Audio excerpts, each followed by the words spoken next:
Hello all! இன்னைக்கு என்ன பார்க்க போறோம்னா, நல்ல ஹெல்தி அண்ட் டேஸ்ட்டான ஆட்டுக்கால் சூப்புங்க.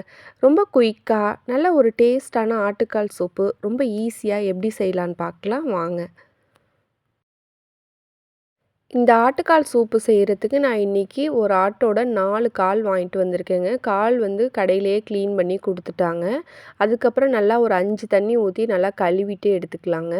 இது கூட 1 டீஸ்பூன் மஞ்சத்தூள் சேர்த்துட்டு எல்லாத்தையும் நல்லா பெசறி வச்சுக்கலாம். நல்லா அந்த மஞ்சத்தூள்லேயே நல்லா உரசி வச்சுக்கணும். இப்போ நல்லா கொதிக்கிற தண்ணியே இந்த ஆட்டுக்கால்ல சேர்த்து ஒரு 10 நிமிஷத்துக்கு ஊற வச்சிரலாங்க. ஒரு 10 நிமிஷம் நல்லா ஊறின பிறகு கை பொறுக்கிற சூடு வந்த பிறகு நம்ம நல்லா வந்து ஆட்டுக்கால தேய்ச்சி கழுவிட்டு எடுத்துக்கலாம்.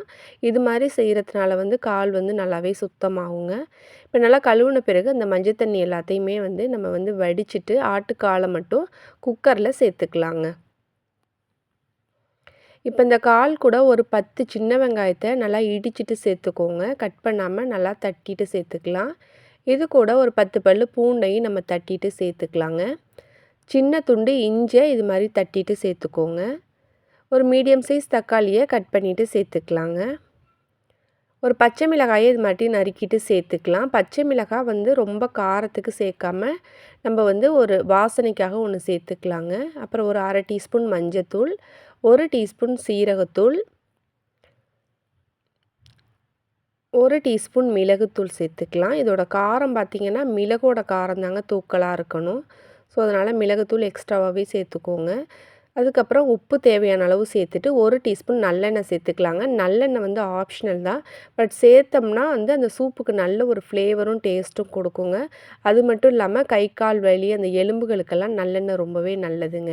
இது கூட ஒரு கொத்து கருவேப்பிலையும் கொஞ்சமாக மல்லித்தழை சேர்த்துட்டு ஒரு 3 கப் அளவுக்கு தண்ணி சேர்த்து எல்லாத்தையும் நல்லா மிக்ஸ் பண்ணி விட்டுறலாங்க. இப்போ குக்கரை க்ளோஸ் பண்ணிவிட்டு ஒரு 10 விசில் வச்சு எடுத்துக்கலாங்க. எப்பயுமே இது மாதிரி சூப்பு செய்யும்போது குக்கர் வந்து கொஞ்சம் பெருசாக இருந்துச்சுன்னா நம்ம வந்து இது மாதிரி விசில் வரும்போது அதில் உள்ள எசன்ஸ் எல்லாம் வெளியில் பொங்கி வராமல் உள்ளேயே இருக்குங்க. அதனால் நம்ம சூப்பு செய்யும்போது கொஞ்சம் பெரிய குக்கராக எடுத்துக்கோங்க.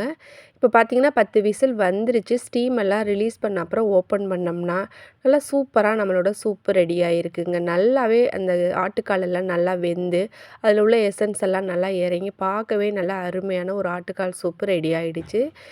ரொம்ப சிம்பிளாக செய்யக்கூடிய இந்த ஆட்டுக்கால் சூப் வந்து சாப்பிட்றதுக்கு அவ்வளோ டேஸ்ட்டாக இருக்குங்க. கண்டிப்பாக ட்ரை பண்ணி பாருங்கள். குழந்தைங்கள்லேருந்து பெரியவங்க வரலும் விரும்பி சாப்பிடுவாங்க. இந்த சூப்பு கூட கொஞ்சமாக பெப்பர் தூள் கலந்து இது மேலே கொஞ்சம் கொத்தமல்லி தழைகளையும் தூவி கொடுத்து பாருங்கள். அவ்வளோ அருமையாக இருக்குங்க. குழந்தைங்களுக்கு நல்லா சாதத்தில் சேர்த்து பிசைஞ்சு கொடுத்தீங்கன்னா ரசம் சாதம் மாதிரி விரும்பி சாப்பிடுவாங்க. ட்ரை பண்ணி பார்த்துட்டு உங்களோட ஃபீட்பேக் சொல்லுங்கள். இந்த வீடியோ பிடிச்சிருந்துச்சுன்னா லைக் பண்ணுங்கள், ஷேர் பண்ணுங்கள்.